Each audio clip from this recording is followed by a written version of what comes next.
And the tug you and I feel, that's called nostalgia. But it's more than that. It's your brain tricking you into almost giving in. Why it happens, and most importantly, how to stop it. Hello everyone, welcome back to my channel where we talk about things that you guys have been shushing away. And today we will talk about why you keep thinking about that toxic person and you want to give in. So I want to share something really cool today. I would call this cool because this would help you a lot. Have you ever thought about someone from your past? Someone you don't talk to anymore, and then you feel the pull to text them, to reach out, to give them something, or simply just reconnect. And your brain kind of forgot that these people, they have hurt you in the past. Even though you know deep down it's not good for you, I've been there too. Like, it happens to me more than you can realize. And the tug you and I feel, that's called nostalgia. I had a friend, a very close friend from my college in India. And we had our crazy moments. We had fun. We used to go everywhere. We used to live together, fun together, tease each other in the hostel, everywhere. And she was my best friend. She was one of the closest person I opened up to. She knew my ups and downs, and that was when I was extremely young and open to everything. And she was there for me, I was there for her. But something happened and we hurt each other, and she hurt me in my way, and I felt like toxic.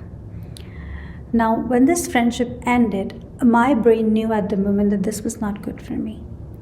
And later, after years, maybe 2 years, my brain hit nostalgia, and I would always get this feeling of getting back to her. Even the friendship that broke was very bad. The way it ended was destroyable for me and probably for her too. But over time, I realized that it is emotionally draining, and that's nostalgia. It can really feel strong in the moment, also almost like it's telling you to go back to that person, to that feeling. Why nostalgia pulls you back? So let me explain why this happens. Nostalgia is not about missing the person. It's your brain that is remembering all the emotional highs, the fun, the laughter, the attention, the connection. These moments, they get stored as reward in your brain, and the tricky part is your brain tends to downplay the low, the stress, the harm, and that is why when you think of something toxic, you mostly remember the good times. For me, I remembered the small things, the jokes we shared, the silly moments, cooking together, cooking for her, even when sitting and talking about nothing, doing our projects together. My brain loved those feelings and it wanted more.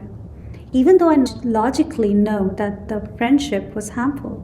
But if the person you have is inconsistent or was inconsistent, they're sometimes kind, they're sometimes hurtful, your brain kind of develops what psychologist calls it a reward punishment loop.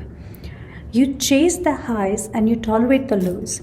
And that's why thinking about someone who hurt you can feel exciting, even though you know it's bad for you. Why weak, almost give things or people pleaser impulses. Now here's something really relatable. Have you ever felt the urge to give something to that person or be kind to them, like food, like gifts, like little favors, even when you know in your heart that it's not necessary? I felt that too. I remember thinking, maybe if I do this, maybe things will be okay, or they will like me again. There was a time where I almost gave in, like sending her food, or even though I didn't have to, I kind of stopped myself, but the urge was strong. And that was my brain mixing nostalgia with people-pleasing tendency. It tricks you into thinking that you can fix the situation by giving more. And I want to tell you this, that it is not a weakness. It is kind of a wiring, your survival patterns, your conditioning. Our brain is basically designed to maintain bonds, even the toxic ones. especially if you're an empathetic person or a natural people pleaser. It makes you vulnerable to these loops. Why we forget the harm? One more reason we almost give in is that our brain literally forget the harm done. Positive memories, they get more weight than the negative ones. That's why nostalgia can make you feel like the person was not bad at all, even if you've been drained or hurt multiple times. Here's a tip, a simple thing that I do. I write down the harms. Every time nostalgia strikes, I read it. It reminds me of the reality, not just the memory. Step-by-step strategy to break the rule. Now, I want to share something that helped me stop almost giving in. I want to walk you through these steps so you can reclaim your energy. Number one is to recognize the trigger. Pause when the urge hit you. Ask yourself, am I craving the person or am I craving the feeling? Say to yourself that this is nostalgia, not your need. And separate the person from the feeling. You have to learn to separate the person from the feeling. Identify exactly what you miss. Was it fun? Was it laughter? Was it attention? Once you do that, remind yourself you can get these safely elsewhere. Picture a memory like a scene in a movie. You're watching, but you're not performing or participating. Redirect the craving. Do something rewarding for yourself. Call a supportive friend, work out, draw, dance. Your brain will still get dopamine, but from a very safe source.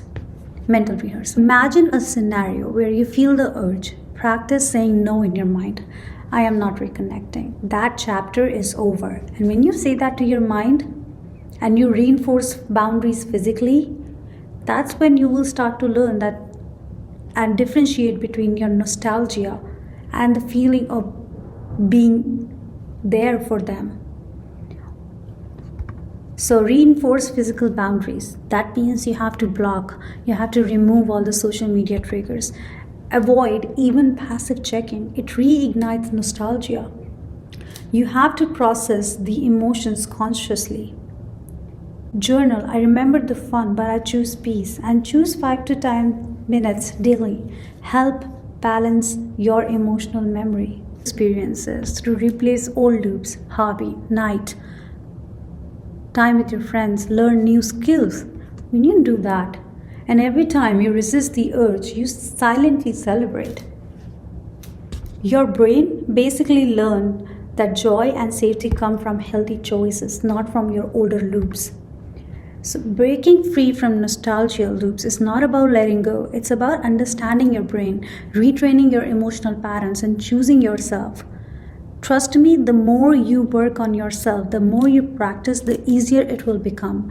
The tug that you feel will come less often. And when it does, you will respond with calm, with clarity. And if this video have resonated with you, hit like, share with someone who struggles with old toxic loops, and subscribe for more emotional awareness tips. Also, you can comment when was the last time you thought you were giving in but you didn't, or maybe you did, and how did you feel afterwards. Remember, nostalgia is normal, but you can control your response. Every choice to choose yourself is a step towards your freedom. And I will see you next time.